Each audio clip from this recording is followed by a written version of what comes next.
Hey guys, Daniel Zabala here, and in this video I want to talk about different asset classes when we're thinking about investing for the long term. If you guys like my content, please like, share, and subscribe. We'll go to the computer where I'll describe these different asset classes and kind of a little bit of how they work.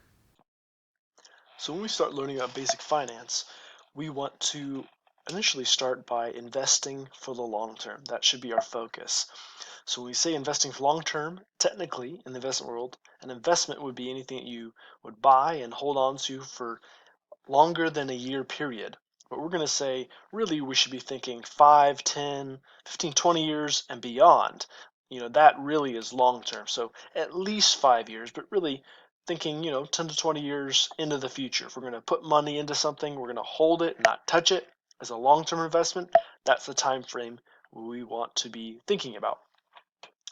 So these are what are called, so how do we put together a portfolio when investing for long term?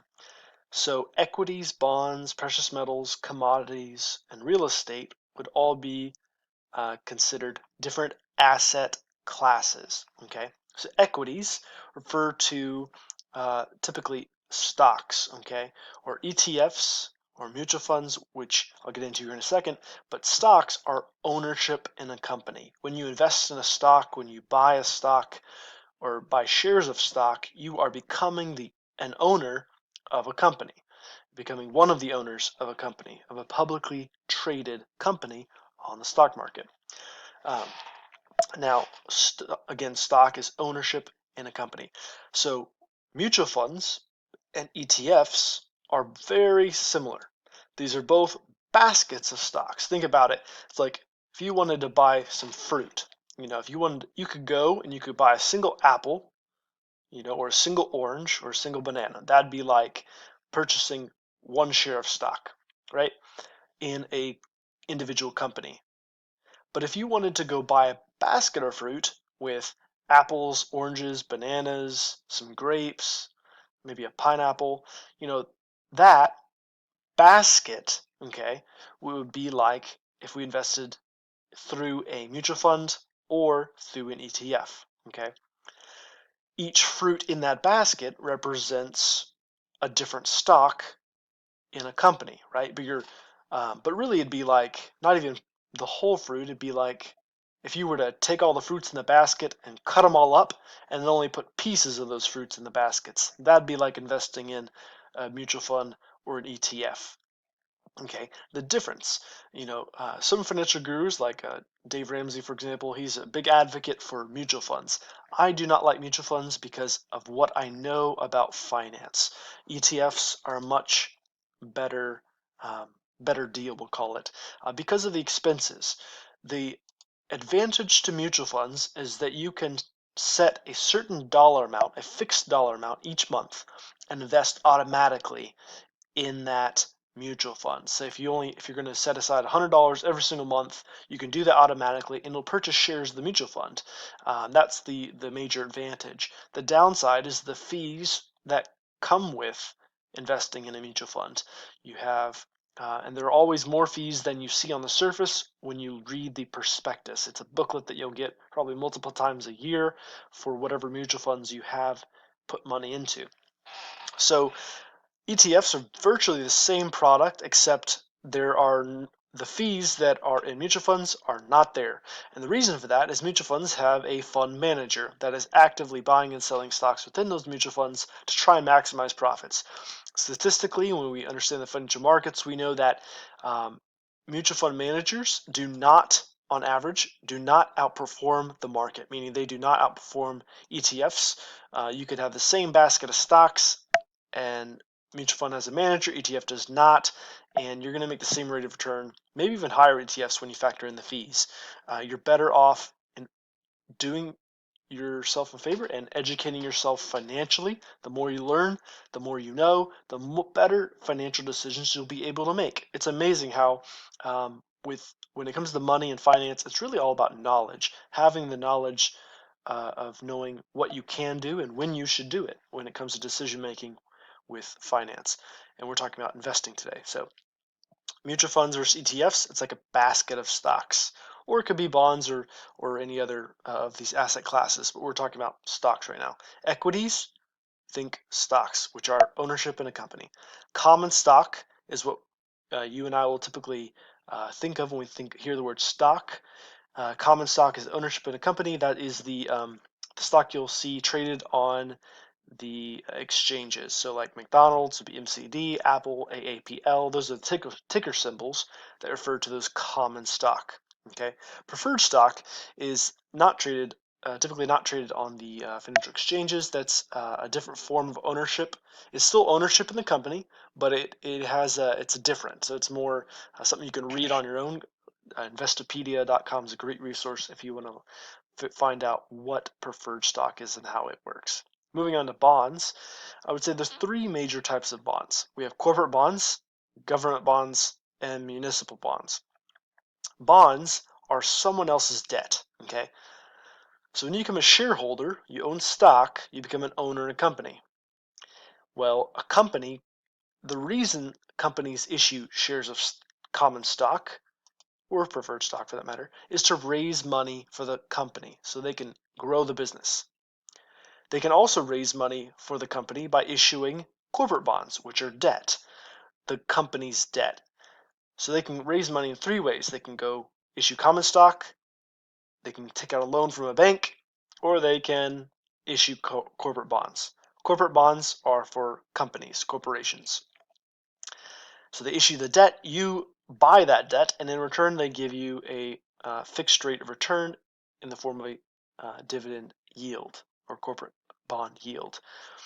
Okay, government bonds, same thing. It's when a government wants to raise money, a government will issue government bonds, like the U.S. 30-year Treasury bond. They will issue that bond to raise money for the government, and if you purchase that bond, you are taking on that debt. Well, you're purchasing their debt essentially, and you're giving the government a loan in that case. Here, you're giving the company a loan, and in exchange, they're giving you uh, some cash in return each year as long as you own that bond. Municipal bond is also a government bond, but it's a local government bond. They tend to have a higher yield, meaning a higher rate of return or a higher cash or cash flow on the individual bond. So for example, if the price of a bond was $100 for one bond, you know, a government bond, if it might give you 4% rate of return, that'd be $40 in a year. A municipal bond might give you 6%, which would be $60 in a year, right? From the yield on that bond. Another way is to purchase and hold for long term precious metals like gold and silver coins. Another way would be to um, invest in ETFs that hold gold and silver. We'll see on the next page. IAU is a gold ETF. GLD is another one.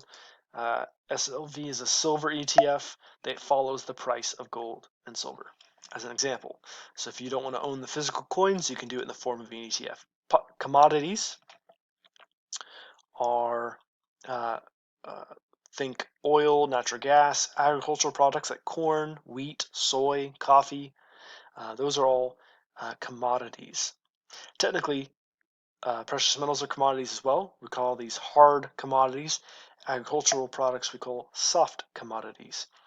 But when investing in stocks directly or even ETFs, it's much harder to find something to invest in to take advantage of commodities that are not gold and silver. So the biggest one are what are called MLPs, which are uh, uh, I'm sorry, mine just blanked. Member limited partnerships, and so that allows you to become. It's like similar to like an ETF, or well, really, it's like an ETF stock hybrid kind of unique entity. Again, if you go to Investopedia.com, you can read a much better description to fully understand what an MLP is. But it allows you to become an owner, part owner in things like oil and natural gas pipelines. These tend to have a higher yield, a higher rate of return in terms of the dividend. The dividend is higher because it's producing a lot of cash flow, whereas the growth on that price of that MLP or stock, if you want to call it, tends to be maybe lower than common stock in a company or an ETF or mutual fund. Okay, another asset class is real estate. Okay, you can go invest in properties outright. There are tax advantages to doing that. Definitely a lot more outright risk, um, liability, because of the amount of capital or cash that you have to do that, even if you're taking out a loan. But REITs are real estate investment trusts. This allows you to invest in rental real estate through the form of like a stock on the stock market. And there are different types of REITs. There are mortgage REITs. Well, there are residential mortgage REITs. There are commercial mortgage REITs. There are residential REITs. So residential REITs own residential rental property, like for example, like a trailer park.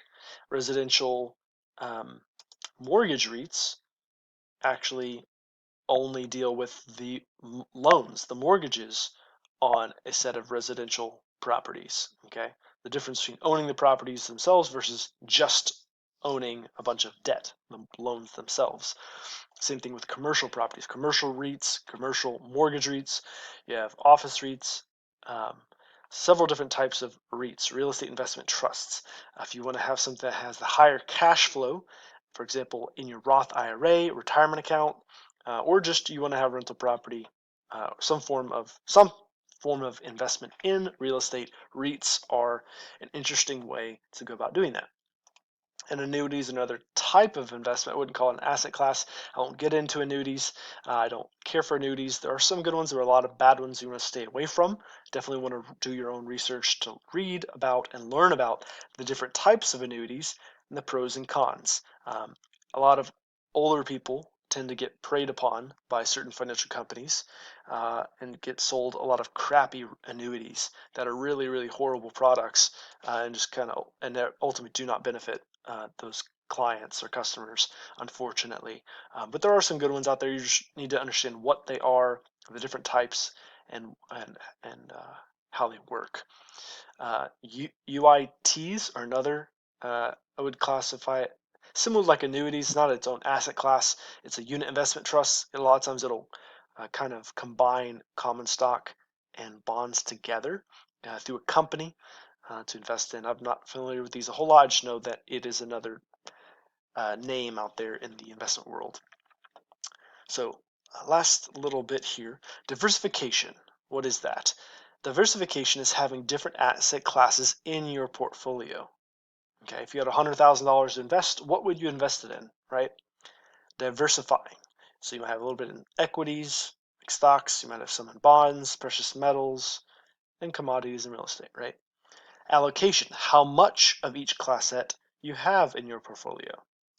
And this would depend on your tolerance to risk, which a lot of times financial advisors will say, based on your age, you know, if you're older, maybe you can't afford to take so much risk. If you're younger, you can afford to take the risk because if you lose money in the short term, you have time on your hands, ideally, Lord willing, to make any losses you have in your portfolio back over the long term. Correlation, how similar one type of asset class or an individual underlying, like an individual stock, moves to another asset class or individual underlying. And why do we diversify? Why do we diversify? We diversify in our portfolio, meaning having different asset classes and different amounts, so diversification, allocation, with different correlations, meaning they're not similar to one another. We diversify to reduce volatility in our overall portfolio. If you're not familiar with volatility, you can go and watch my video on volatility where I explain what volatility is, but it's kind of the extremes, the highs and lows of an individual underlying or an ETF over time. So how extreme that price moves. When one thing is up, another thing is down, or vice versa. That's it for this video. Hope you guys learned something. That was a lot of information. I talked a lot, but I hope it's beneficial. And keep watching and keep learning and go out and do great things.